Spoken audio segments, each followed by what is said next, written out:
ტვინი არის ძალიან კარგი და ძალიან ბეჯითი მოსწავლე, რომელიც ყველაფერს იწერს, ყველაფერს იმახსოვრებს, ყველაფრის კონსპექტებს აკეთებს, ასე ვთქვათ, მაშინაც კი როცა ეს არ გვინდა. ასე რომ თუ ჩვენ როგორც თერაპევტებს ხშირად გვესმის ხოლმე ასეთი ფრაზები, მთელი ჩემი ბავშვობა მესმოდა. ხომ გქონიათ ასეთ შემთხვევა, კლიენტს უთქვამს, მთელი ჩემი ბავშვობა მესმოდა რაღაც. მესმოდა რომ ზარმაცი ვიყავი, მესმოდა რომ ზედმეტად ემოციური ვიყავი, მესმოდა რომ ზედმეტად მტირალა ვიყავი და ასე შემდეგ.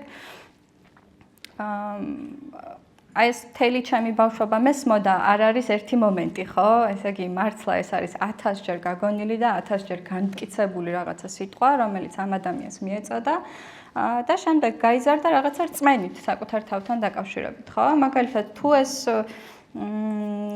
ფრაზა იყო მთელი ჩემი ბავშვობა მესმოდა რომ ვიყავი ძალიან ემოციური ადამიანი გაიზრდება იმ შინაგანი რწმენით რომ თავისი ემოციები მაგალითად უნდა შეიკავოს და არ გამოხატოს ხო თუ მთელი ბავშვობა ესმოდა რომ არ ვიცი რატომ არ გავხარ შენს დას მაგალითად ან შენს ძმას გაიზრდება ადამიანი იმ რწმენით რომ საკმარისი არ არის ხო რაღაცა აკლია რაღაცნაირად ნაკლოვანი არის შესაბამისად ვერ აღწევს რაღაცებს რის გაკეთებაც უნდა ქცევით თერაპიაში ამ წინადადებებს ვეძახით ბაზისურ რწმენებს რაც არის მარტივად რომ ახსნა რაღაც დაფერილ სათვალეს გავს ძალიან რომლითაც ვიყურებით და რომლის მიხედვითაც ვაწყობთ მე ჩვენს ქცევებსა თუ ფიქრებს ხო მაგალითად თუ ჩემი ბაზისური ფრაზა არის რომ ყველა მტოვებს ყველა მიდის რას ნიშნავს ეს ჩემს ყოველდღიურ ცხოვრებაში, ხო? მაგალითად, მეგობარმა დააგვიანა პასუხის მოწერა, ესე იგი აღარ უნდა ჩემთან მეგობრობა.